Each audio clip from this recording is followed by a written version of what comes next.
Welcome to American Education FM, everybody. I'm Dr. Sean Brooks. Well, hello there. Welcome back. Okay, here's where I'll start. I want to start with a local issue. And even though it's a local issue, it's not even a local issue. It's a problem that's occurring everywhere where we live, anywhere in the United States, certainly, whether people know it or not. Let me begin here. First of all, I've brought up numerous times the city council where I live, how they have direct ties to Bill Ayers, who, as we know, is a domestic terrorist, tied to Obama and a number of other things. These individuals are as far left as you can possibly imagine and incredibly dirty. Again, university town, but they vote on things that they don't even have to vote on. I mean, they vote on things that are their opinions about national issues, and they vote on resolutions. Well, we disagree with this. Not that it matters, and not like they can do anything about it in the jurisdiction that they oversee, so they think. They just do it just to basically tell everybody where they sit politically. With that said, there's a move that they've made here recently, which they've tried before, and I brought it up on the show back when they tried it, which I believe was in 2021, the latter half of 2021, and certainly the late summer of 2021. Back then, they attempted to put a giant trail, an asphalt trail, I assume, right through numerous neighborhoods, through farmland, something that would basically encircle the entire town and give people the opportunity to either ride bikes or walk their dogs or whatever, all the way around town, as if some numbskull would actually want to do that. The problem with that, as you might expect, is it was going to increase crime dramatically. There would be homeless camps that would pop up along this trail. Not to mention, as I said earlier, this trail would go right through the front yards of numerous people, including my parents' own home and everybody in their neighborhood. It would cut right through their front yards, even though there's a sidewalk there and whatever else. But neighborhoods, again, stereotypically stand alone because that's why they are there. They're there to stand alone. They're not there to be connected to other neighborhoods. So, with all of that said, they've tried this yet again. And again, just to paint the picture as to, how amped up we certainly get about things like this. This is something that everybody should get amped up about because, again, this isn't just happening here. So I'm going to try to make a really long story short here, and I'm going to miss parts. So my apologies for those who clearly know way more than I do. But there's a section of property that is next to a trailer park that is behind my parents' house, which is behind train tracks. And this park has always existed and it is owned, or was owned, I should say, by an individual who lives down the street from them, whose father built numerous homes in their neighborhood. And the family's been here for a very long time. The builder of these homes, of course, in my parents' neighborhood is now passed. But their son is alive, and he previously owned the property and then ended up selling the property to the city with the promise, the actual legal promise that they would never turn it into commercial land or turn it into business property, that it would always remain a green space. Now, you can probably imagine where this story is going given current events. The city council sent out a letter this past week, toward the beginning of the week, stating that they were going to vote on turning the land into commercial property. Now, why would they do that? Which, of course, is right next to a trailer park, which actually has individuals in it who are very hardworking, God-loving Americans. Many of them or at least some of them are veterans, and they, of course, don't want their park to disappear. They want the open space to continue to exist. But city council wants to turn it into a commercial lot and a residential lot. Now, what would a left-wing city council want to do with a giant piece of property in this day and age that's vacant and doesn't have any buildings on it whatsoever? Well, if you guessed that they probably want to build a multi-story or multi-housing unit, which I think they openly say this, that they want affordable housing to be there. But we know that any affordable housing that gets built is going to be for illegal aliens. There's no doubt about it. This is the same city council in the same town that has purchased property at over $500,000, $620,000, to then build a multi-unit facility on the other side of town that is going to house illegal aliens. I'm not just talking about homeless people where we live, and there are many, but actually house illegal aliens, people who do not belong in our country. So I'm trying to explain this basically just to describe the depth with which a city council in a small town will go to subvert the rights and legal agreements of individuals. And then, of course, what they've done here is they haven't told the people who live the closest to the park what's actually going to happen and what they're proposing. So they're purposely censoring and keeping people rather in the dark as to what's really going on. So again, longer story short, the right people have been met with. My dad has even gotten involved, and he's 100% involved in this along with other people. In the first week of August, I think it's August 8th, there's going to be a city council meeting. I'm going to bring you some audio from that meeting because there's going to be a bunch of people that show up, and they are pissed. And they're going to show up because, again, the city council has no legal standing to turn it into a commercial lot to build anything on it. The legal agreement, and it's the law, was that it remain an open park and an open green space. But this right here again should prove to people that city councils don't care about the law. They don't care about legal agreements in writing. They don't care about any of this. They don't even care about the safety of children in the local area who are going to be subjected to being around the kinds of people that they want to bring here. So understand this. We are being invaded. There's no doubt about that. That invasion won't stop. And I don't care how red or blue your town is, or red or blue your city council is. This is happening, and it won't stop. And they have no problem lying to the citizens that live in your town or city to simply get done what they want to get done.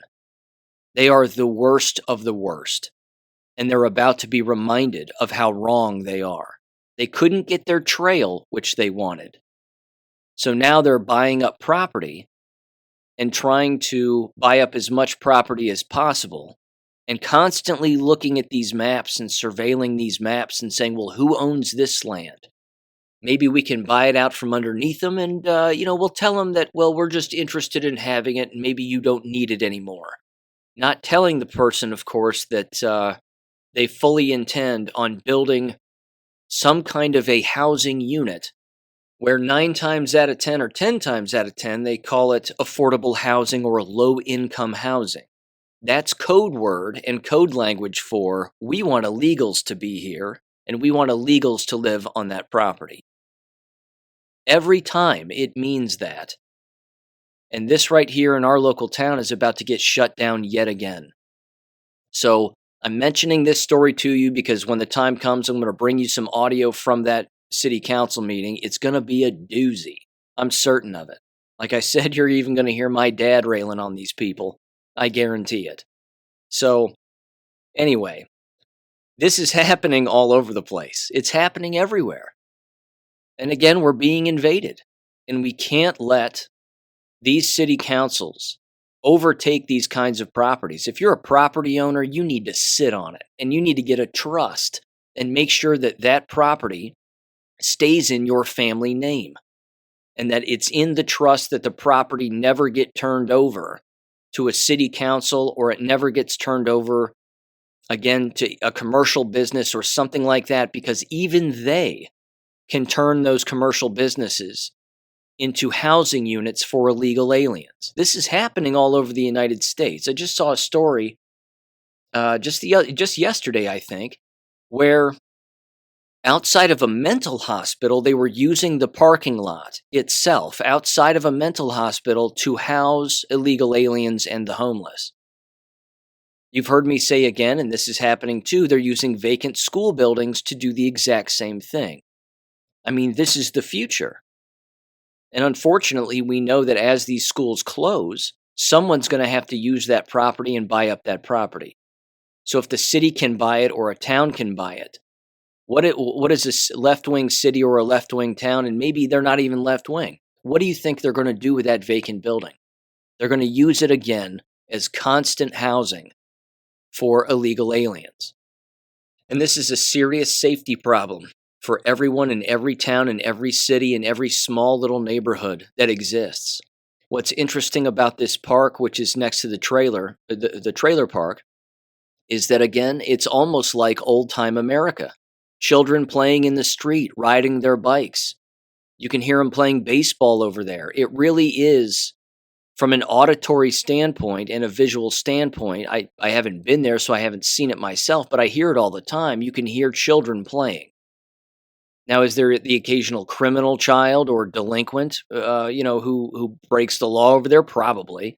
I mean, that's sometimes comes with the territory, but either way, the residents there know that their children play in the street. And if all of a sudden now you have illegals or low-income individuals who aren't making any money of any kind, how is that going to be safe for children? It isn't. Because child safety is not the concern of most people in politics. It just isn't. If it were, everybody would just know this to be common sense, but they don't. So again, I'll bring you that audio when the time comes. I just wanted to bring that to your attention. Yeah, that meeting is going to be a doozy, without a doubt. Okay, moving on. There is this, just very quickly.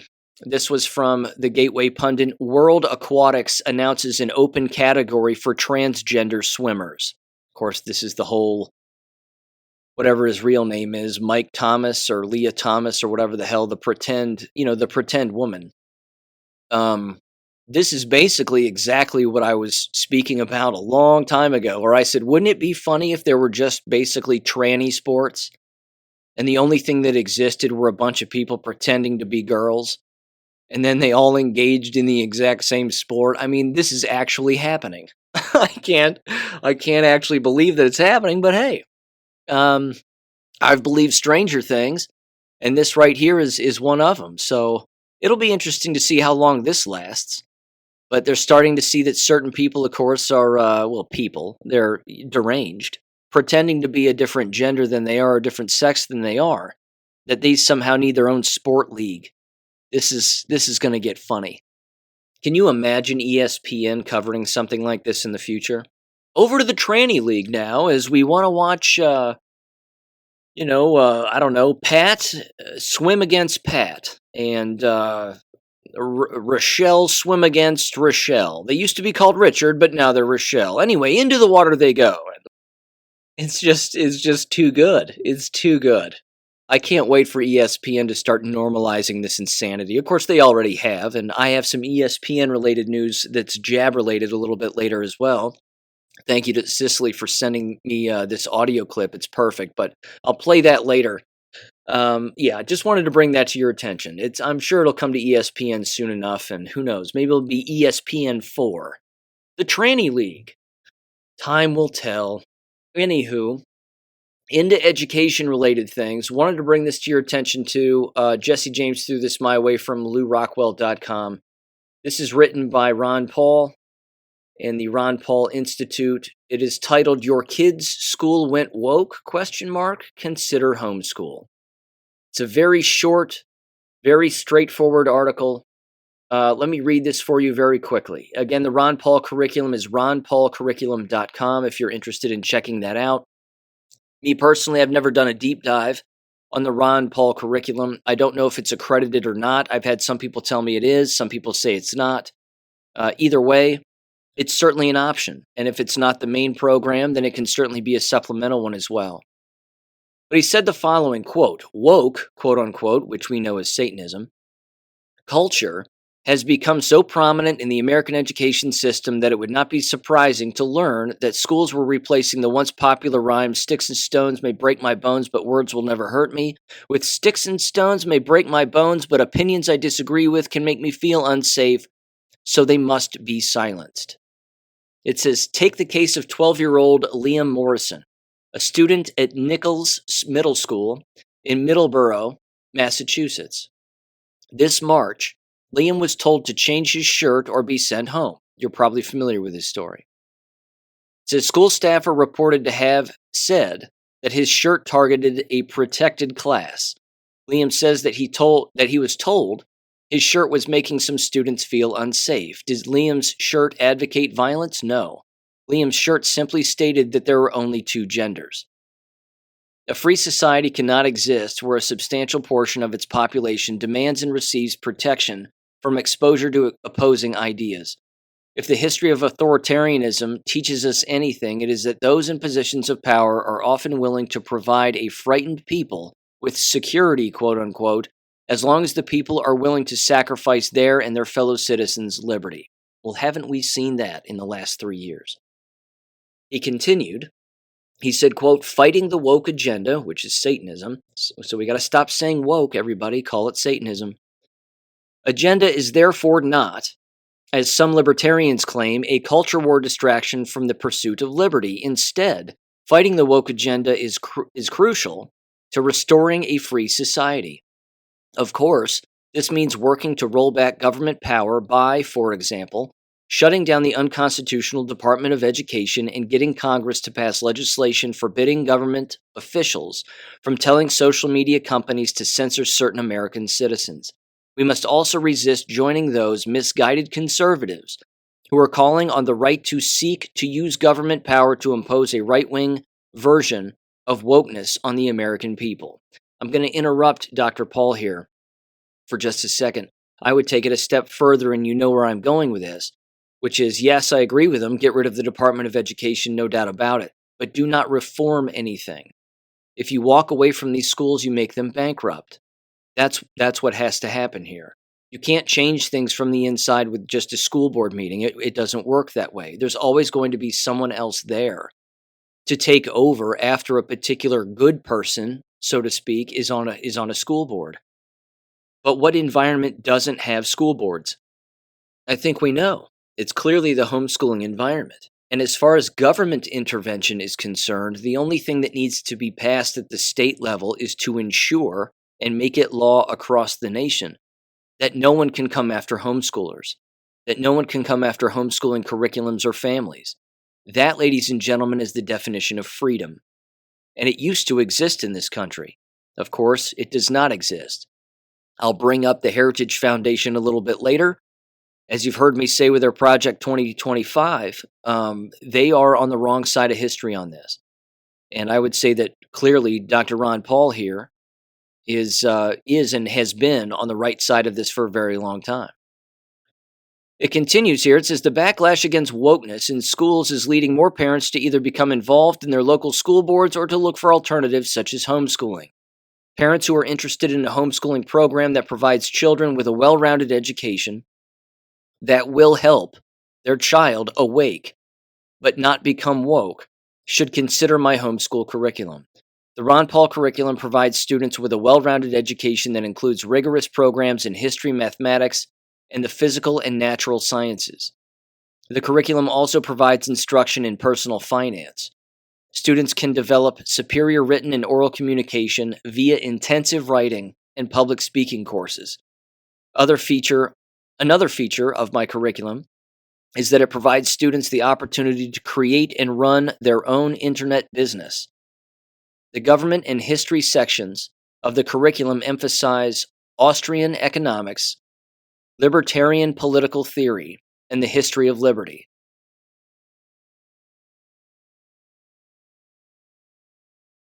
However, unlike government schools, my curriculum never puts ideological indoctrination ahead of education. Interactive forums allow students to engage with and learn from each other. The forums ensure that students are actively engaged in their education, as well as give them the opportunity to interact with their peers outside of a formal setting. I encourage all parents looking at alternatives to government schools, alternatives that provide children with a well rounded education that will allow them to learn about the history and ideas of liberty instead of pushing on them wokeness, quote unquote, and the lies of the cultural Marxists. To go to ronpaul.com for more information about my homeschooling program, unquote. Again, it isn't wokeness and it isn't cultural Marxism. It's satanic Jewry.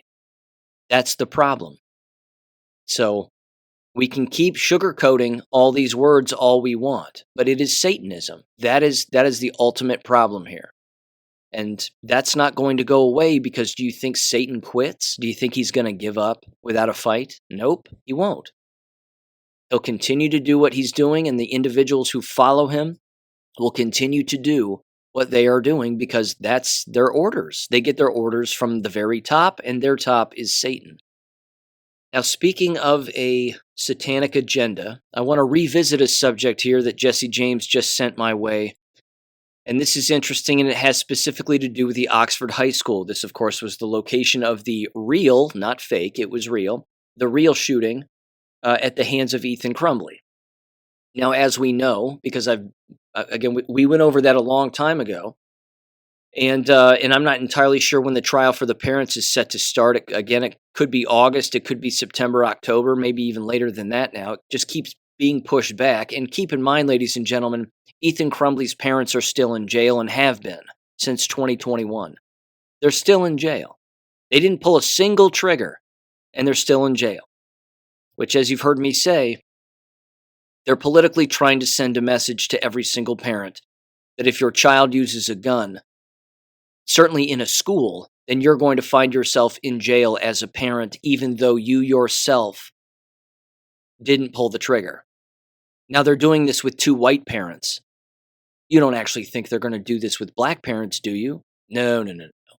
Because they could have done that in the state of Michigan every single day. But they're not doing that. They're sending a clear message. They don't want white parents to gift a gun to their children because if the child uses it in a crime or a murder, they want to be able to jail the parents. Again, keep that double standard in mind because it is a very real thing. But regarding Oxford High School and that school district, Jesse James and Sandy, of course, have been on this show before, and we've run through all the different things and the money exchanges and all of that in previous episodes, and you can go back and listen to those. But this right here is a Facebook post from the Oxford Citizens for Parental Rights by a Kit Campbell. And they lay out, again, some of the things that are going to be happening here within this high school. And I just wanted to essentially refresh people's minds on this. And then Jesse James provides his own comment here at the end on the same Facebook page, which is great. So this Kit Campbell for the Oxford Citizens for Parental Rights said the following. They said, quote, "How does everyone feel about the new security system being installed in all campuses in the district? Didn't know about the new system? Question mark. Join the club. Many learned about this new AI utilizing system being installed next week at tonight's school board meeting. On the plus side, it will allow them to have security at all doors going into and out of the buildings, as well as rooms within the buildings. There will be cameras everywhere with the exception of the bathrooms, and the bathrooms will have sensors that will detect vaping and smoking, but no cameras. I have some concerns about AI technology. The intelligence part of it means that it will be learning, hopefully. It does not mean making decisions about things that may or may not be accurate. I'm concerned that only select people will have access to this on campus, and it sounds like it will not necessarily just be the security people, but actually teachers and administrators.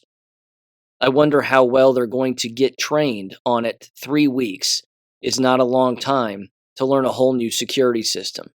Guess it's a good thing they're going to utilize this new security system for a year on a grant without it costing the school district anything. Now again, where did that money come from? The money that was allocated for the parents of the slain to receive was all put in this giant pool. And then that money was distributed among them equally, along with other facets of this entire program. At least that's my recollection. I'm not saying that they didn't receive specific donations for security measures, so they say. But this right here, ladies and gentlemen, is more of the police state. They're trying to normalize this, not just within any school that has had an actual shooter, not these fake shooters like Sandy Hook, Uvalde, and Nashville, but the real ones. And then, of course, what they're trying to do is they're trying to use this as a quote-unquote preventative measure for all other schools, as if to say, well, this will keep you from having a shooter. You won't have any violence in your school because everyone will know that you're under constant surveillance. Ladies and gentlemen, prisons are constantly surveilled. Is there violence in prison? Yes, there certainly is. Here were two of the top comments underneath that post, and the second one was Jesse James's. The first one is from a Stacy Ball Bordeaux, if I'm saying that right. They said, quote, "I guess it sounded positive to me, but every light has a shadow, so maybe I wasn't thinking enough," is what they meant to type. And then Jesse chimed in and said, "Some of us knew about months ago and did podcasts about it. You must make plans to homeschool. You can't beat these school board lunatics," unquote. He's 100% right. If you participate in this system and these school districts, you're going along with their policies. Again, it's simple guilt by association. You're guilty of allowing this kind of thing because you continue to associate. They haven't been held accountable for the COVID lies. They haven't been held accountable for the mask wearing abuses. They haven't been held accountable for the shot taking coercion and the workplace bullying and the conformity and the suspensions of probably suspending students who didn't want to play those ridiculous games that aren't rooted in truth whatsoever. This is the problem. It's all a diversion. They're lying to everybody and then just stealing their freedom one speck at a time, one chop at a time away. But that's not happening with the homeschooling family. The homeschooling family is not buying into it, and they shouldn't, and they don't have to, because they're free. They're free from government. I love it. But this right here is nuts. In fact, I think I brought this up earlier, but school districts in Maryland are basically employing the exact same strategies that they are in the Oxford School District in Michigan. And there haven't even been school shootings there.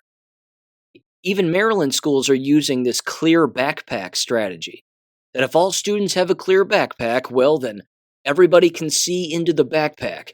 And then magically, if a kid is carrying a gun in their clear backpack, well, their peer will see it, and then they will tattle on them and tell them that that there's a gun in the clear backpack, and we need to arrest this person immediately. Again, who would carry a gun in a clear backpack? It also, of course, brings into question the business of these security cameras. If these security cameras can detect, based on some algorithm, some computer-based code and algorithm, that a child is carrying something in their pocket that may be deemed to be dangerous based on what the camera is telling people, and then they bring the kid in, and I mean, I've been over this before, but they bring the kid in, and then they search the kid, and there's nothing there.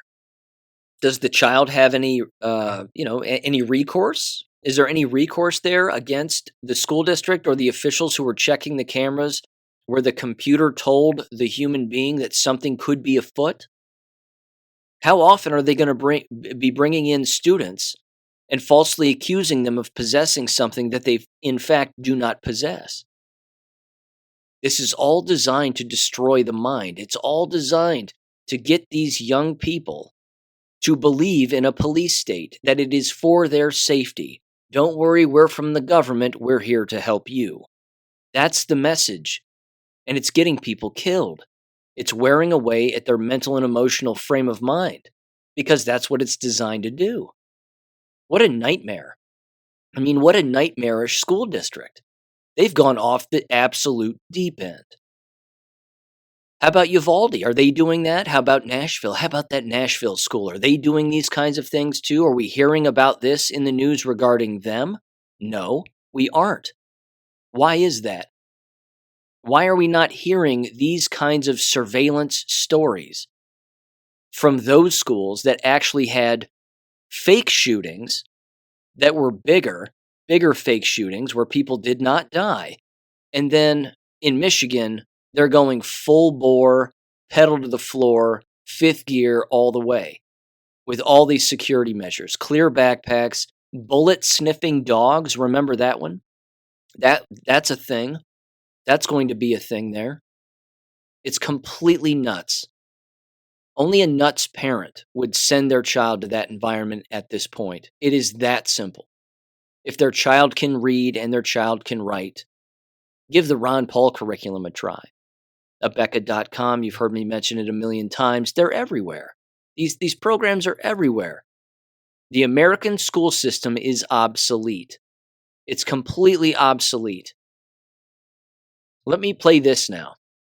This is some interesting audio that came from a Senate hearing just the other day that unfortunately had everything to do with climate change and all this nonsense. The reason I'm bringing it up now here in the old education portion of the show is that this absolute nitwit of a professor who's clearly way younger than me, you talk about, I mean, you almost have to see this person and see their mannerisms and the way that they're dressed. You've heard me say this before. Again, no offense to the listening audience if you wear a bow tie. Me personally, I don't trust people who wear bow ties. It's a huge red flag for me. There's a pretentious nature about a person who wears a bow tie when they're not wearing a tuxedo. So again, if you're on the streets and you see a bow tie, head on a swivel, hand on your gun, and be careful, because these people are they're usually leftists and they usually don't have many brains. With that said, that's what this Tulane University professor is dressed as, and he's got the big Clark Kent glasses, and he's constantly sticking his nose up in the air as he talks to Senator Kennedy. And Kennedy catches him, of course, on all his climate change hypocrisy and carbon footprint nonsense. And again, you can just hear the tone of this kid's voice. He's a loser. I cannot imagine that any normal student in his classroom would take anything that this guy says as being serious. And Kennedy humiliates him, which is kind of nice. So anyway, this is about 5.5 minutes long. Again, you got to see this for yourself, but it's interesting to listen to anyway. So here it is in 3, 2, 1. Professor Keenan, you teach at Tulane? Yes, sir, I do. I have that privilege. And you have your own website, KeenanClimate.com, is that right? Yes, sir, I do. Okay. And you describe yourself on your website as a globally recognized thought leader. Is that correct? Yes, sir. Okay. And you give paid speeches, do you? On occasion, I do. You have your own agent, I believe, according to your website, Lee Bureau. This is correct. And how much do you charge per speech?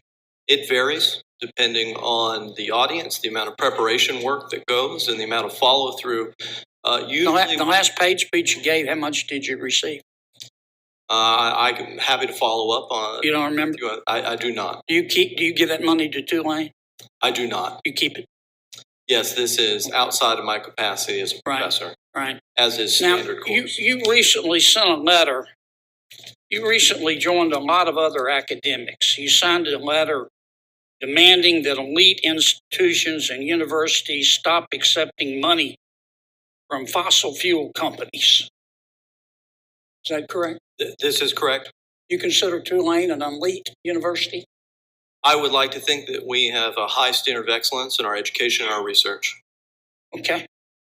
Well, the Murphy family of Murphy Oil and the Deming family of Murphy Oil have recently given Tulane $25 million. Have you called on Tulane to give that money back? Well, It's not, they didn't give that money to my unit or the department or school that I work Have you in. called on Tulane to give that money back, or you think that's okay for them to keep it? It's their prerogative, not mine. Okay. But you think, yet you just signed a letter saying that all elite universities should refuse fossil fuel money. Did you put a footnote in there and say, except my own? Well, what I'd like to say, Senator, is that I believe it raises a conflict of interest for those that research climate change that are supported by the fossil fuel industry. But then why don't you ask Tulane to give the $25 million? Well, I think in the context, if that money were to be used to support climate research, information, disinformation, or whatever it may be, then that may be an appropriate conflict of interest. But I think in the context in which You don't see the hypocrisy here? It is a hypocrisy in those that may read and interpret it as such. Maybe it's like Washington. If there weren't double standards, there wouldn't be standards at all. Let me ask you this. You also participated in another article here criticizing Houston for building new buildings and McMansions. And you said, I'm going to read your quote. I don't want to misquote you, Professor. That means we have to change our consumer preferences. You could have a super efficient, energy efficient mega mansion in Houston or the suburbs, but it's still a mansion. You're still over consuming space. Did you say that? Yes, sir. That's based on work as a member of the IPCC. Our research suggested that reducing our footprint in terms of total spatial footprint would have significant impacts on the decarbonization of the built environment. So you're saying that people should live in smaller houses because larger houses contribute to CO2 emissions? 100%, Senator. Okay. Well, recently, Tulane finished the Commons. It was 77,000 square feet, $55 million. Recently, Tulane finished the Gold Ring Woldenberg Business Complex, $35 million to complete, 92,000 square feet. Oh, that's a McMansion. Mustafa Hall, 23,000 square feet. Paul Hall, 36,000 square feet. Richardson Hall, 50,000 square feet. Housing redevelopment phase 1, 230,000 square feet at Tulane. Have you called upon Tulane to stop these buildings? Sir, the habitable space within those units are roughly the size of the conference room back there and are indeed quite small. But they contribute to... Everything that we do, sir. Does the Commons contribute more to climate change than a McMansion in Houston? You were pretty quick to criticize the people of Houston for wanting to build, you thought, McMansions. But you don't criticize your own university. I don't find that to be an equivocal comparison between space meant for students who must reside at a university. You don't see the hypocrisy in that? It is your finding and interpretation, sir. But you don't see the irony of the hypocrisy. I'm going to go ahead and say no. Okay. I kind of gathered that would be your answer. Again, at face value, you can't trust this kid, and I'm calling him a kid because I mean he's green behind the ears still. He's still got peach fuzz, on his face. He's remarkably pretentious. He's consistently, pushing his glasses up and lifting his nose in the air. Like I said, the bow tie's the dead giveaway, and then of course he starts off by saying, "Yes, it is my privilege." The only thing he didn't say is, "Yes, it's my privilege as a white man," or whatever. But either way, he's using all of the words and all of the terminology that these brainwashed goons typically use. It's beyond disgusting. And then, of course, at the end, one of the things that the left doesn't understand is irony. And they don't understand hypocrisy. They don't get it. It's like memeing. They just can't meme because that's what you need to understand in order to make a meme and to know the facts. They don't want to back down from their brainwashed positions because if they do, their entire illusion goes up in smoke. Universities are filled with pompous windbags just like that guy. It's disgusting. And it isn't getting better. It's not going to get better. Okay, there's this too. I wanted to revisit this before I get into jab stuff. This is the last little education thing, so to speak, that I have here. But I mentioned Project 2025 from the Heritage Foundation previously. Within their Department of Education document, which is 400 some odd pages long, written by a Lindsay M. Burke. I decided to do a little word search in the document to see how often a set of words would pop up. And you can do this with any of these documents when you open up a PDF. You can click on the right-hand side or wherever the little search bar is, and you can search for terminology. If the terms don't show up, then that should show you what these individuals are ignoring. So within that Department of Education document, which I brought up previously in a previous episode, I searched the word COVID, or the acronym COVID. It only popped up once, and it had to do with the money that was distributed to schools and universities. It was just in that context, but again, it only popped up once. That's a big problem. If you're writing a Department of Education document about what you want to see within the Department of Education and the acronym COVID only pops up once, again, within this document that is supposed to outline what they would like to see as the Heritage Foundation in the 2025 year of any alleged conservative administration. That's a problem, isn't it? I mean, it seems like the acronym COVID would be all throughout that document, but it only pops up once, and again in the context of money. Then I searched the term vaccine. Guess how many times that popped up? 0. I searched the term mask. Mask wearing even. Guess how many times that popped up? 0. And then I looked up the word abuse. And that popped up 6 times.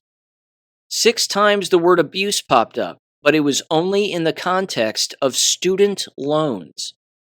That was it. Student loans. Not once was the term vaccine or mask used, and the terms COVID and abuse were not even used together in the context of shot taking and mask wearing. This is why the Heritage Foundation and this Project 2025 Department of Education document written by Lindsay M. Burke, these people are not our friends. They're ignoring the elephant in the room. And this is what will lead to the continued collapse of American education. Again, you've heard me say I'm not a business guy, but I do know this. You can't have a business survive if you're killing off your customers, killing off your employees, and you're never acknowledging it as some sort of a reform measure that needs to be made in the future. It's beyond embarrassing. And again, this Project 2025 group is seeking to actively recruit people right now, so they say, for an alleged 2025 conservative-minded administration in the future. I say that sort of, sarcastically because Trump's going to win and come back, or we're going to have martial law. It's going to be one of the two. Hell, it could be both.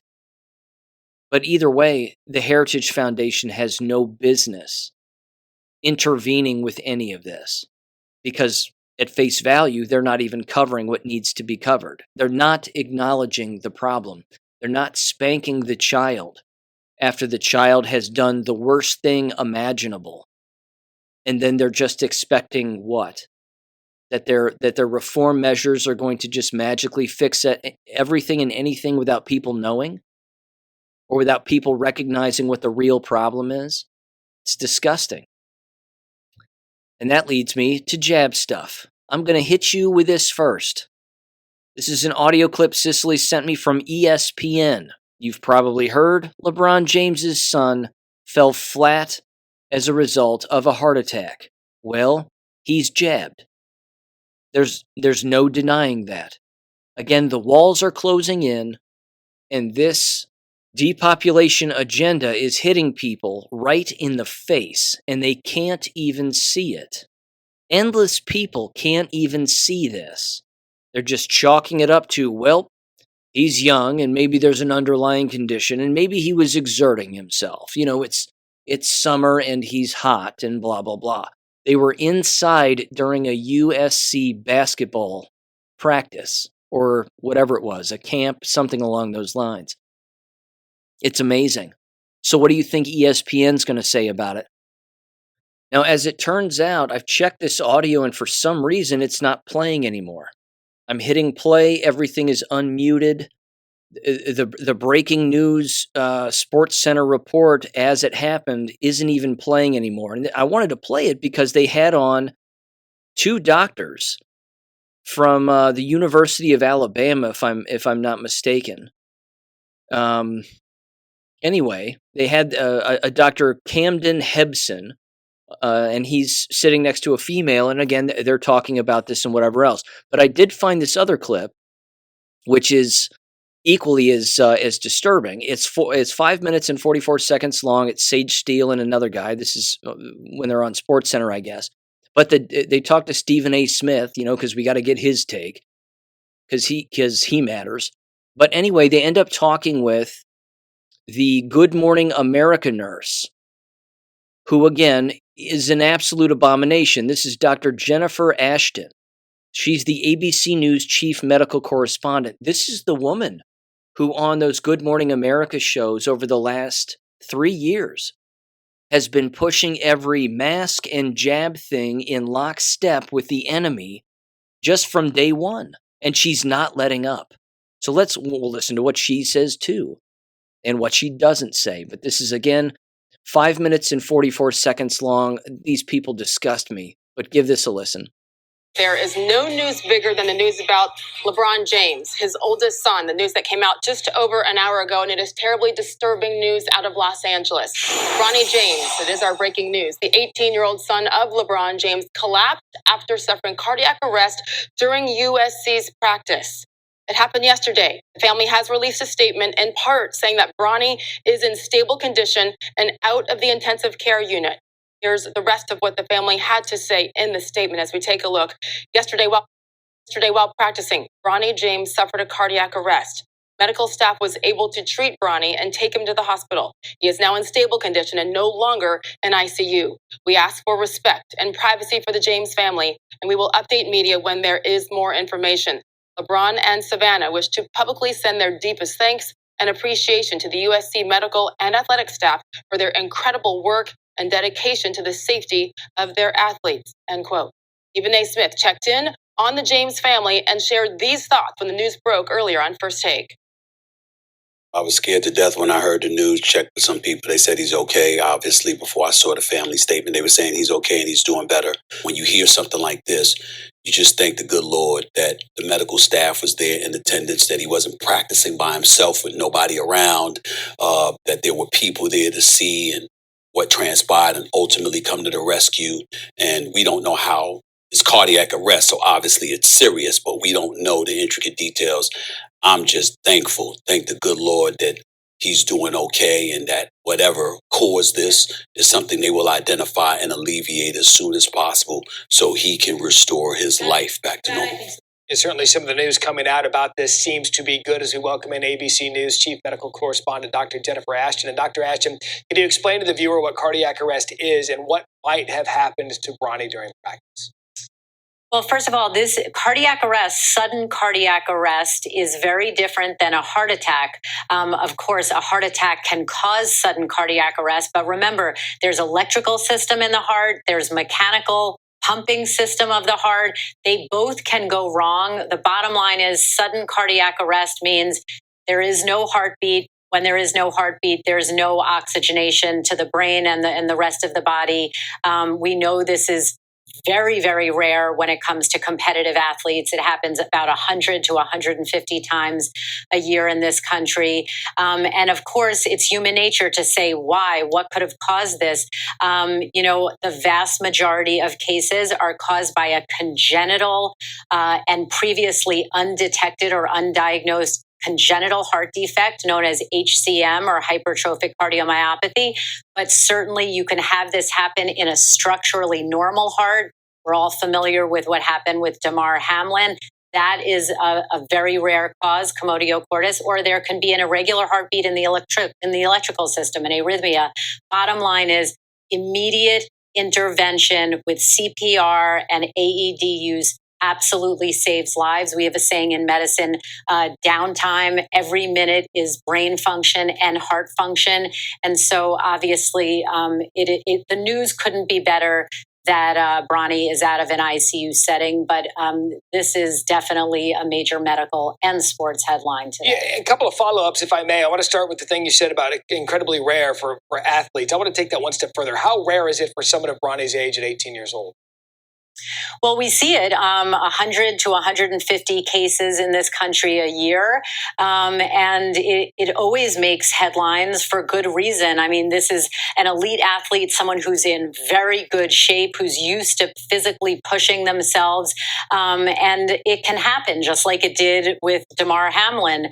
And I think that we need to remember there's another saying in medicine, an increased risk of a rare event is still a rare event. So while we see it with competitive and elite athletes, the number overall, when you look at how many people are engaged in competitive sports and how many elite athletes are training and practicing and competing every single day, is still incredibly rare. But when that's your child, right, all it takes is one. Look, everyone hears ICU, intensive care unit, and all of a sudden it seems to be dire, but we know that he is in stable condition. So what does that mean, going from the ICU to now stable condition? What does that tell you about his status? What we call standard operating procedure. Any patient brought into the emergency room who suffered an out-of-hospital cardiac arrest, it would be standard medical protocol to observe that person, if not manage that person in an ICU setting. So we want to make sure all organ systems are functioning properly. Most importantly, the brain, the lungs, and the heart. So after a cardiac arrest, it's not uncommon to leave a patient intubated with a ventilator, a breathing tube, so that their airway is protected, so that, again, we can assess neurologic function, cardiac function, respiratory function, and then kidney and liver function and clotting function as well. So all of that is routine. Well, Dr. Ashton, we certainly appreciate your time this afternoon on the status of Bronny, 18 years old, in condition in the hospital. Doctor, thank you. Let me go back to the beginning with Sage Steele right there at the beginning. Again, I don't watch television, and I can't remember the last time I watched ESPN. It's been probably a decade, maybe a little under a decade. These individuals are disgusting. They're absolutely disgusting. She opens up by saying there's no bigger news than this. Ladies and gentlemen, people are dying from these shots, whether it's myocarditis or something else, whether it's a heart attack, a stroke, or something else, on a daily basis, all across the nation, every single day. Even if it isn't shot related, they're still dying from this. Where's the breaking news on that? Well, if they're not related to LeBron James, then no need to bring it up. It's the elephant in the room. Dr. Jennifer Ashton is a criminal. I guarantee that if you look at her bank statements over the last 2 years, she's made more money in the last 2 to 3 years than she has any previous year before then. Guaranteed. She's propagandist numero uno.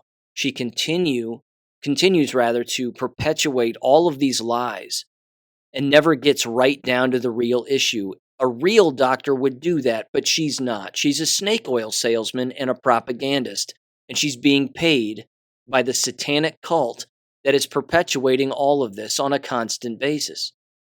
Again, you have to know that they're getting the memo. They have to be getting some kind of a memo, or they certainly got one in the past that says if someone drops of a heart attack or someone drops on the field of play or the field of practice, whatever you do, don't bring up the shots. They receive these memos, guaranteed. You want a FOIA request? Can we please get ESPN emails that clearly show that this is exactly what they were emailing each other back and forth?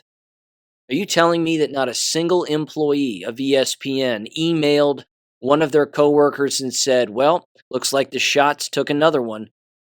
Looks like the old jabs got another kid or got another athlete, quote unquote. They're talking about this. They have to be. It can't get more obvious. And then, of course, the male host says, well, there's good news coming out of this. He's not in ICU. He's in stable condition, and there's good news coming out of this. There's no good news coming out of any of this. None. Everything they say, the exact opposite is the truth. There's no good news coming out of this. He'll never play again. He'll be dead in 5 years, tops. Well, 50% chance of dying in the next 10 years. I have an audio clip I'll play proving that a little bit later, as we already know that. But this continues to be the issue. They're not bringing up the actual crime that is existing here because they were in on it. If you are honest to shit, if you cover up a crime, you're culpable. If you cover up a murder, you are in on it. End of story. That's what this means. Well, I was just driving the getaway car. I didn't actually go in the bank and shoot anybody. Doesn't matter. You're going to get charged with murder too. These people should hang. They should all hang. And the people who left ESPN, this is this right here too. This is another elephant in the room that I find fascinating. And you would think that these other ESPN employees would do the exact same thing. And I've made mention of this previously, but it has to be brought up again. There were endless ESPN employees who quit when ESPN mandated the jabs. They quit. They left. I'll never forget one female. Again, her story went national. I'm leaving my ESPN, whatever it was. She was a white basketball anchor, on the court doing the hard-hitting interviews. And there she is, again, saying, I want to have children. These shots won't allow me to have children. I've read this. I'm walking away. She made a life-saving decision for herself, her husband, her children. Do the ESPN employees that still work there not know that? Do they not know that their own employees left, quit the job to save their own lives and the lives of their unborn children? And then they have the flippin' stones to bring this up as if it's, well, thank God everything is fine and this is incredibly rare, but it does happen 150 some odd times a year and blah, blah, blah. They're running cover for the greatest genocide that has ever happened in the history of the planet to our knowledge. Blows me away. Now, do you remember this guy? This Brian Sutter MD? This was the YouTube doctor who came out immediately, and it was almost like the same night that Damar Hamlin died right in front of everybody's face. And he was the one who came out and immediately labeled it Commotio cordis. It was this same guy. Well, wouldn't you know, he's got another 13-minute video here of him talking about what cardiac arrest is and what happened. Well, here's what cardiac arrest is, and yes, it's rare, but it happens 150 some odd times a year, and blah, blah, blah. They're all on the same page. All these propaganda snake oil salesmen are on the same page. I'm telling you, there has to be accountability here. Because if the shots don't kill these snake oil salesman doctors who are the propagandists who have been perpetuating this lie since the start, if the shots don't do it, they're going to put a gun in their mouth for what they've actually participated in here. No one will trust them ever again. No one should trust them ever again. If they have a practice, their practice should cease to exist. That goes for all doctors. You've also heard me, of course, bring up Pat McAfee. Wonder if Pat McAfee said anything about this. Now, I looked, and I didn't want to watch his whole 50-minute show to find a clip of him talking about it, but there's no individualized clip of him talking about it. It's almost like he doesn't want to bring it up anymore, because he's going to have to keep bringing it up. This elephant isn't leaving the room. It's just shitting all over the floor. And everybody can just keep walking around it and walking through it and acting like it's not here. It's been here since the flippin' start. We've been on this since the beginning. But let's get Sanjay Gupta's take on all of this. What do you think? I bet Sanjay Gupta is going to tell the truth, don't you? Highly unlikely. So here's old Dr. Gupta in 3, 2, 1. But cardiac arrest in an 18-year-old? I mean, how common is this? And what are some of the first questions you have as a physician? Well, thankfully, it's not common, but I think it's maybe more common than people realize as well. If you look sort of across the country in any given year, maybe around 6,000 people may have a cardiac arrest that are young people. A lot of times it's sports related in some way, 39% sports related. As people get older, 19 to 25, sports still a factor, but less so of a factor. So it does happen. And as Natasha mentioned, it happened at USC last year. It's happened in lots of other athletes over the years. Some of the questions you want to sort of figure out was he having any symptoms prior to this? Sounds like he wasn't. Sometimes this sort of thing is the first time somebody knows that there's a problem at all. Has he undergone any screening tests in the past to look at his heart? That's certainly what doctors are going to be doing now, looking to try and figure out what exactly caused this, Bianna. A couple of things. Is there some sort of electrical abnormality to the heart, the way that the heart actually conducts electricity through the heart? Is there any evidence of heart inflammation? Is there a problem with the structure of the heart? There's something known as a cardiomyopathy, which basically means that some of the muscles of certain chambers of the heart may be abnormal in some way, and that could lead to something like this. They don't always figure out what exactly caused this, but more times than not, they will, and that's likely the questions they're trying to answer right now. If they were trying to answer questions, they would ask the obvious, but they aren't. They aren't. They either don't want to see it, they see it and don't want to acknowledge it. But ladies and gentlemen, again, the criminal nature of all of this, the conspiracy to commit fraud, which has directly led to the conspiracy to commit murder and maim endless people, is beyond obvious here. It's beyond obvious. It's painfully obvious. And Gupta looks like he's just seen a ghost. Every single time that these TV doctors, are going to be called on is going to be every single time that someone in the quote-unquote limelight suffers ill effects like this as a result of the shots.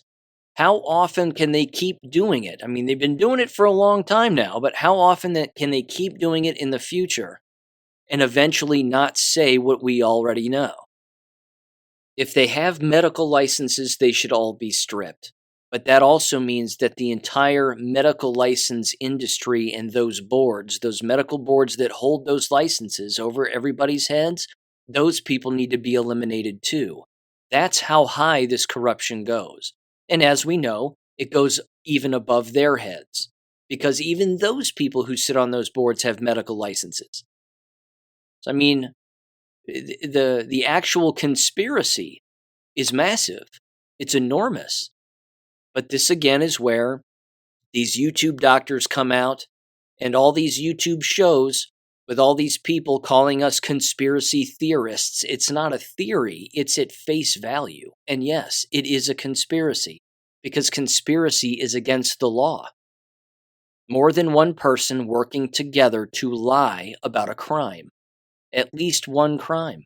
That's happening. It's all of these people are in on it.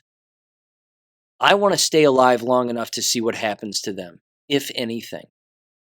They have to cease to exist. You can't keep having these individuals involved in this. But I don't know. It's exhausting. It's beyond exhausting. So I wanted to play those audios for you because that's the conversation. Now, yes, I know that Peter McCullough was on Stu Peters' show and they brought this subject up regarding LeBron James's kid, but did he take the shots? He said, yeah, he probably did. USC mandated it. They took him. LeBron James came out earlier and said that he advocates for everybody to take him for the safety of everybody, and that he's taken him along with his family and blah, blah, blah. I'm telling you, this is a trend. This is called a pattern, and it's just going to keep happening on TV, and everybody's going to keep seeing it. Blows me away. Let me mention this. Got more jab stuff here. It's equally as disturbing and yet predictable because I, brought up a lot of this and you all are a smart group and you know this too. Here's old Simone Gold, ladies and gentlemen. She's the cockroach that continues to survive in the nuclear explosion. She's the weed that just keeps coming back. No matter how much Roundup you spray down that hole or gasoline you pour down it, she just keeps coming back. She's decided to have what she's calling her White Coat Summit, The Reckoning.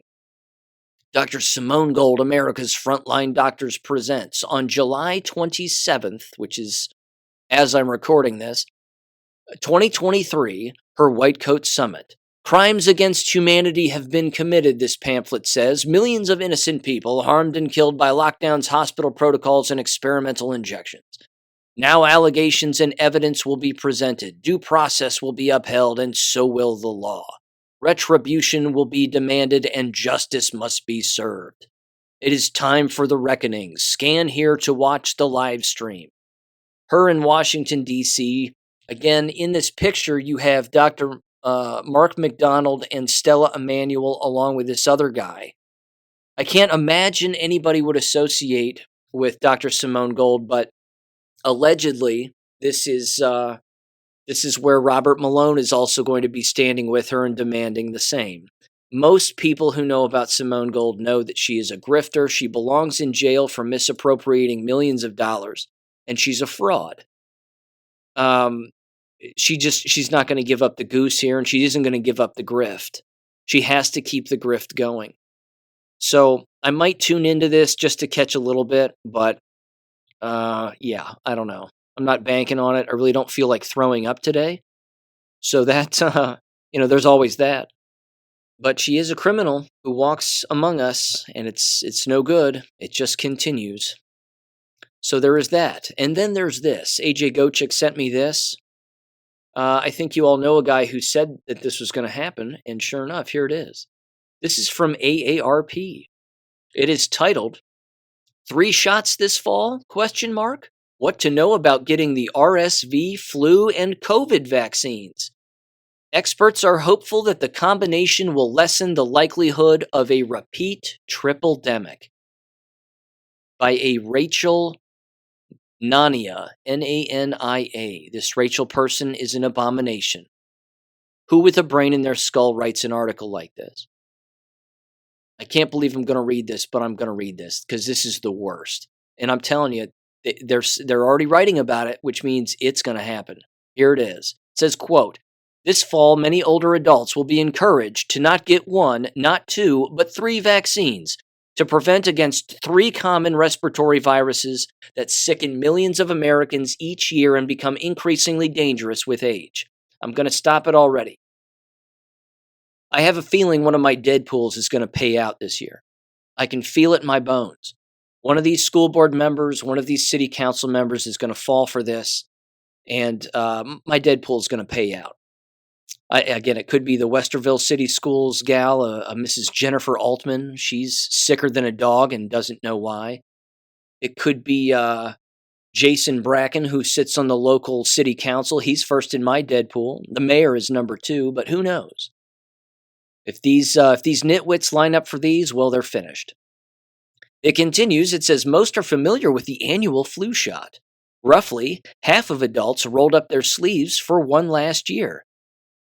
It says the same can be said for the COVID-19 booster, which is once again getting an update in time for fall. I have to review this one more time, and I'm gonna keep repeating this because I have to. I know that there are new listeners to the show. There's no way they're going to go back and listen to every episode, which means I got to catch them up to some extent. So for those of you that, again, already know this, you can fast forward if you'd like. But for those of you that are new to the show, first of all, welcome. Second of all, the flu doesn't exist. COVID doesn't exist. There is only poison in shots. That's always been the case. Decade after decade, century after century, that's it. There's no such thing as influenza. There is poison that you inject into your body, and then you get ill. And you say to yourself, what? I feel ill. Well, that must mean my immune system is getting stronger. No, it means you've poisoned yourself and you're hurting yourself and you need to stop and never do that again. There's no such thing as the flu. Doesn't exist. If a person says, well, we have the flu here, I have the flu, the family has the flu. No, they don't. They've poisoned themselves. Somebody says they have COVID. No, they don't. They've poisoned themselves. And you can get this not by coughing and sneezing on people. It's through electromagnetism. It's by being around people who have poisoned themselves in an enclosed space. If you're around them, you're making yourself sick.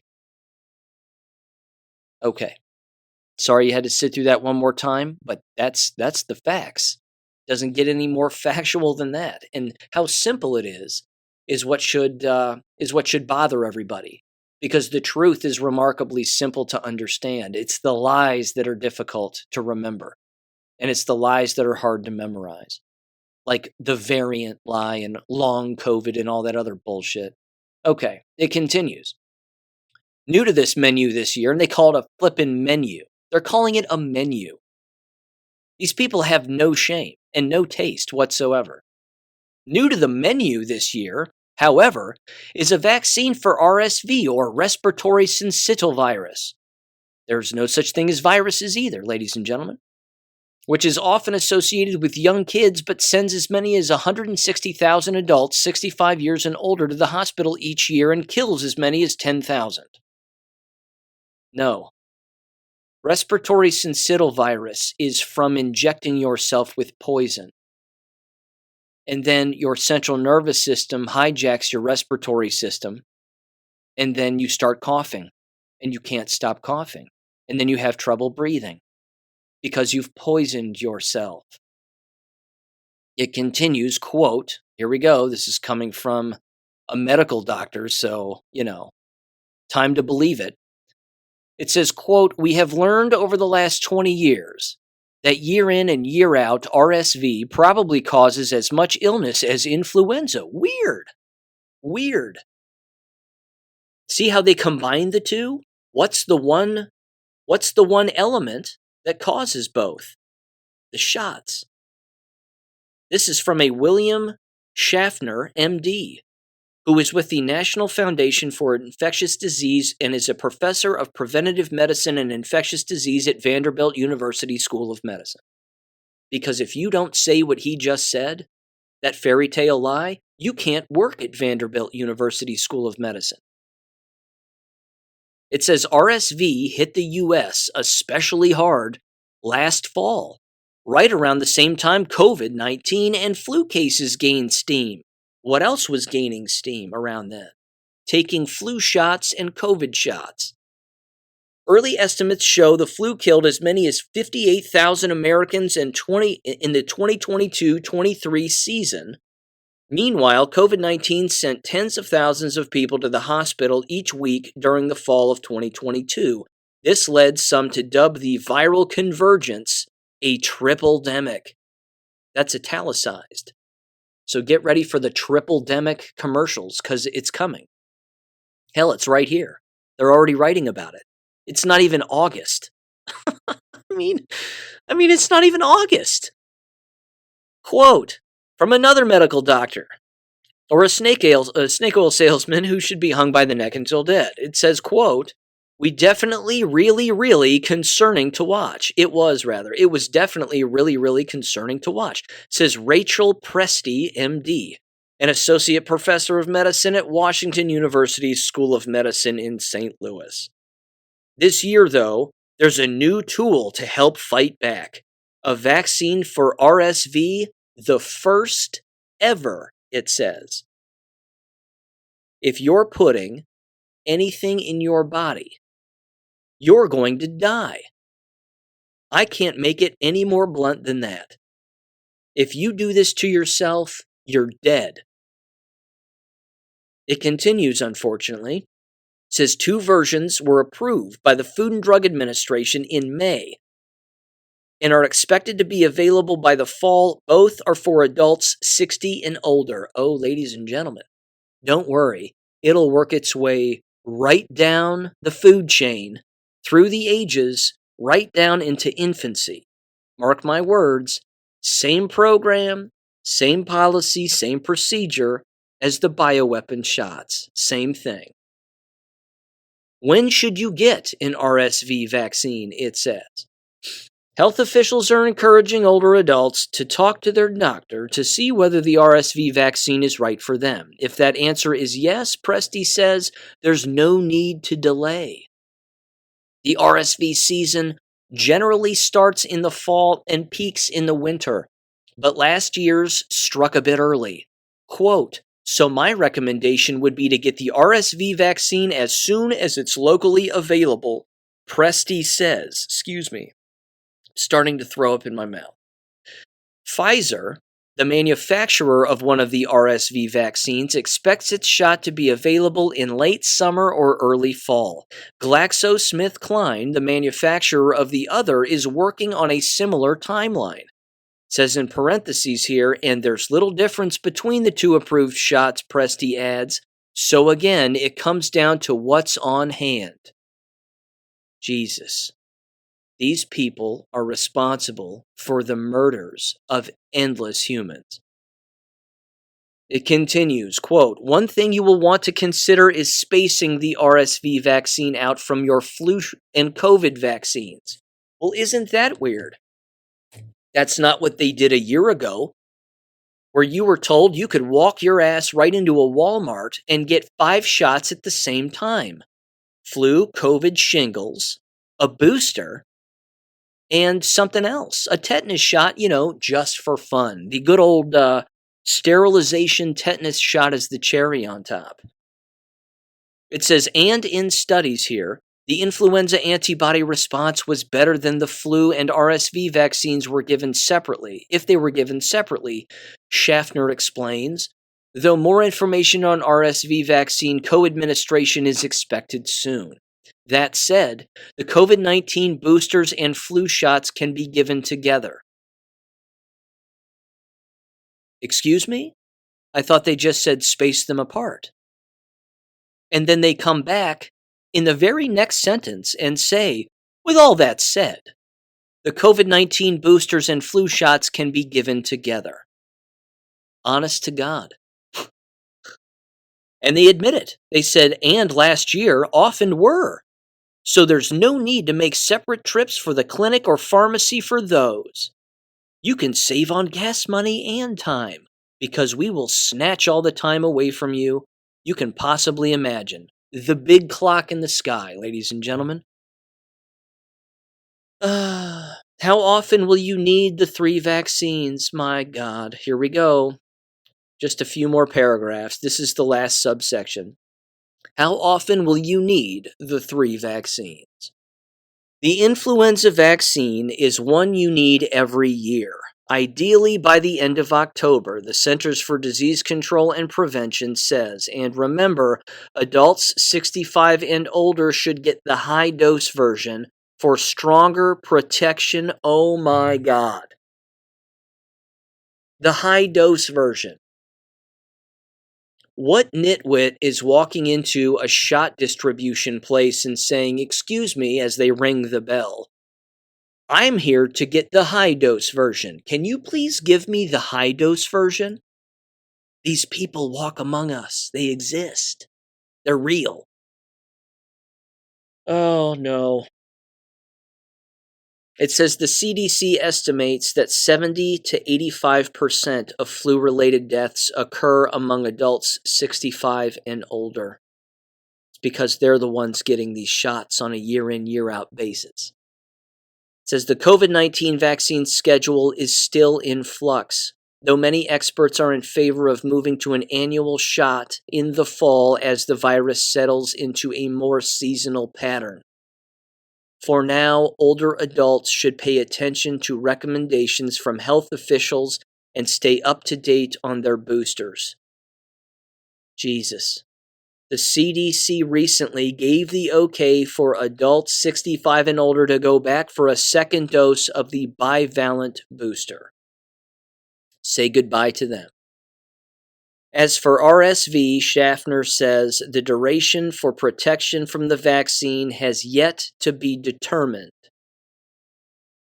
It's an open admission that it doesn't work. Early data, he says, quote, indicate that the protection may extend beyond 1 year. Emphasis on the word may right there. They don't protect against anything because they never have. They never do, they never will. The word is never.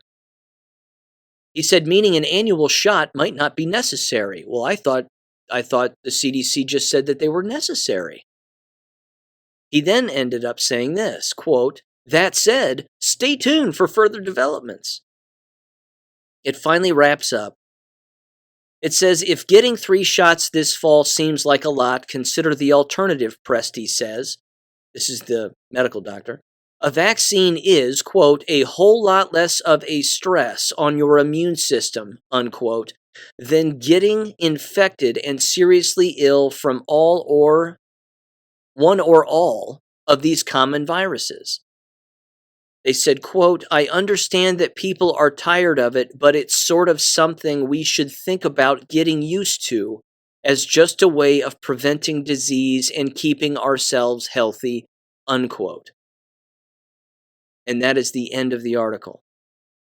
The writer of the article says that they write about healthcare and health policy for AARP. Previously, she was a reporter and editor for WTOP Radio in Washington, D.C., a recipient of the Gracie Award and a regional Edward R. Murrow Award. She also participated in a dementia fellowship with the National Press Foundation. Well, she clearly has dementia because this article is nuts. Ladies and gentlemen, I don't say it often with this show, okay? I leave the choice up to you, clearly, and it's still your choice. But can you please share this episode with endless people? I mean, send it to your coworkers, just to piss them off. Send it to your family members who are jabbed. Say, hey, have you ever listened to this guy's show? It's a really good podcast. You might want to listen to it. Just send it to them. This right here, ladies and gentlemen, this article that I just read is proof pudding of what I said earlier, that they have a plan. It involves constant shots, heavier propaganda, and wrapping the flu into it. Only in this, they openly tell you that RSV has never existed in shot form, and now they're going to give it to you. And these people who take all of these are going to die. It's that simple. Anybody who takes any of them is going to die. You can say that's extreme. You can say, Sean, that's not true. You're not a medical doctor. What the hell do you know? I'm unjabbed.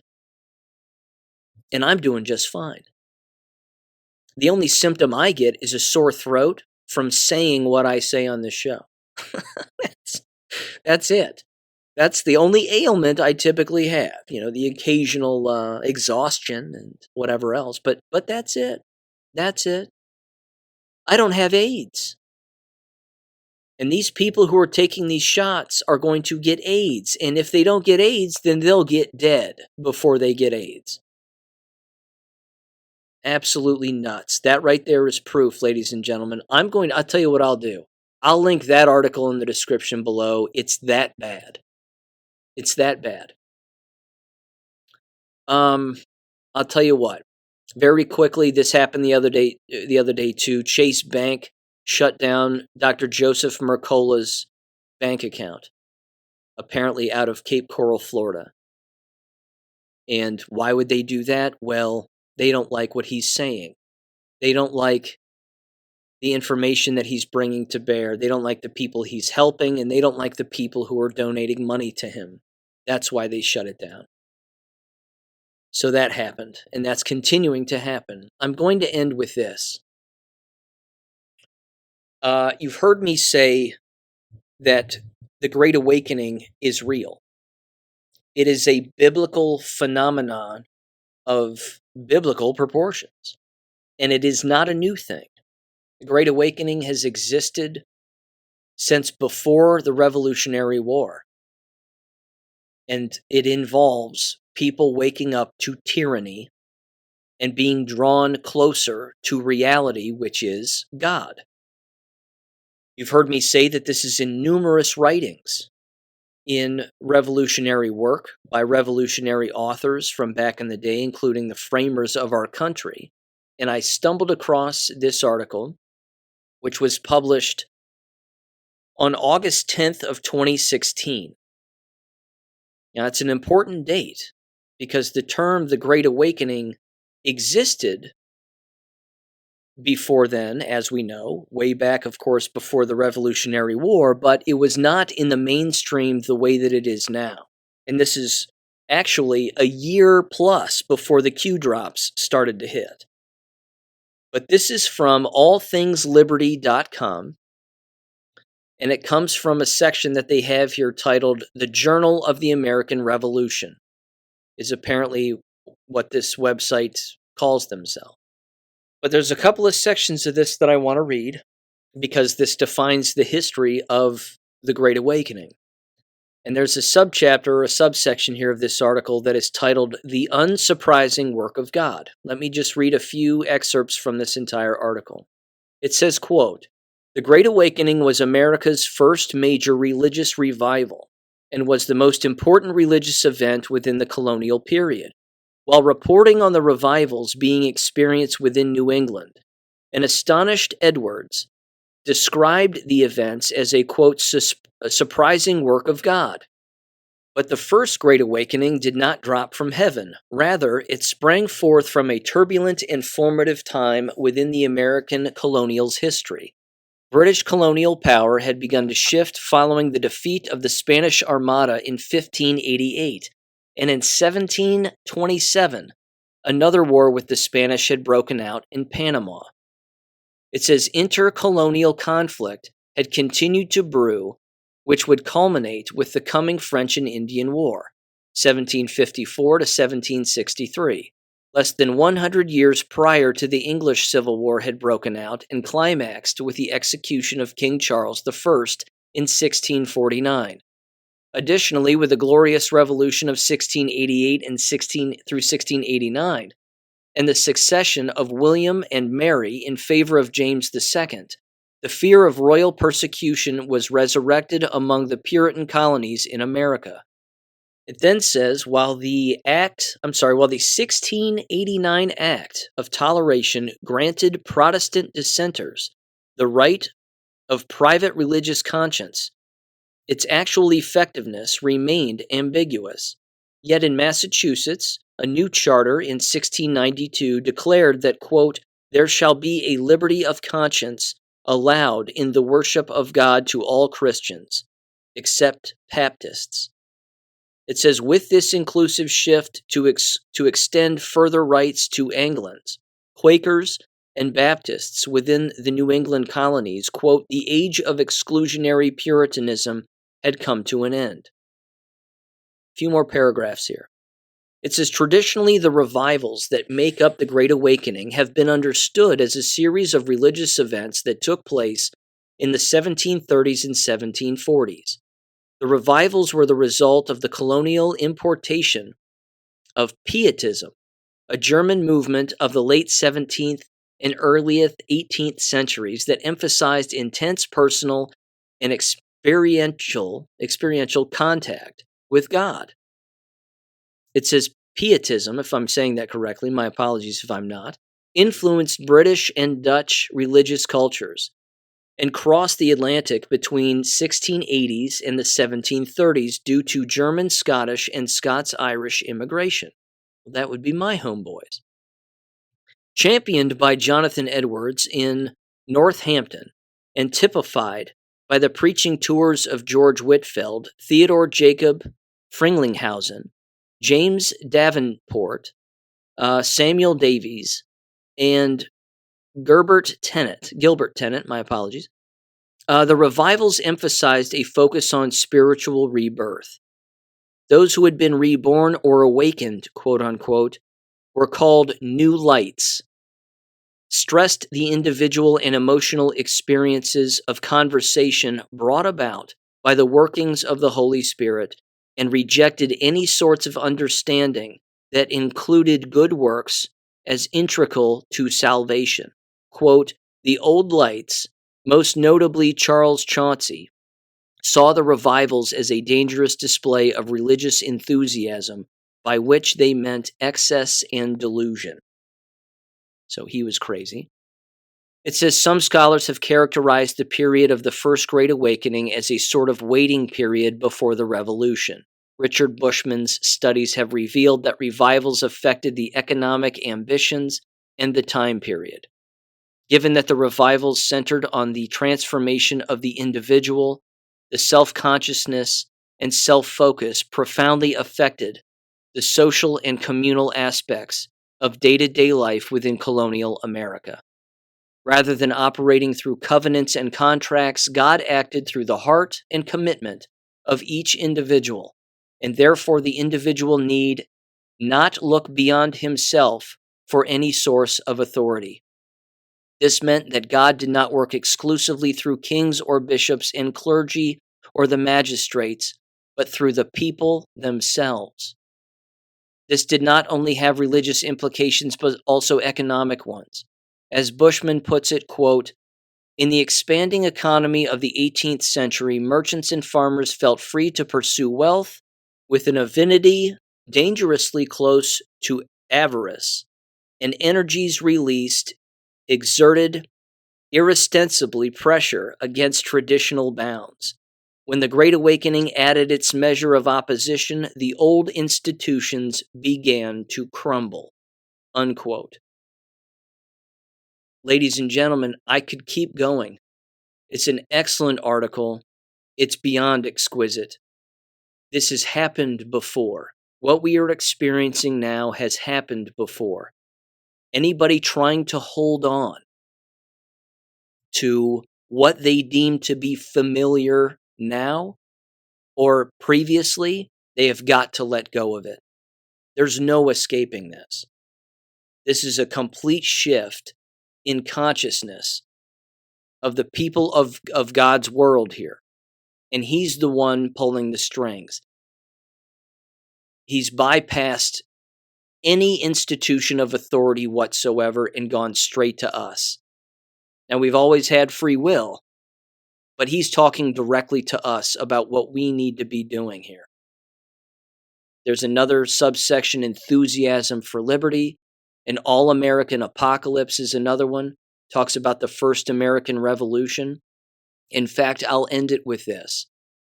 It says the following in this final paragraph. I will link this in the description below, but you've got to read this entire thing. It's exquisite. It says, in conclusion, quote, "While I would agree that it would be an overstatement to claim that without the awakening there would have been no revolution, the awakening is a historical reality that more historians need to grapple with in understanding the revolution's origin. After the First Great Awakening, the so-called preordained order of society was completely turned upside down. It was during the revivals that the colonists began to view themselves as capable of interpreting the will of God for themselves.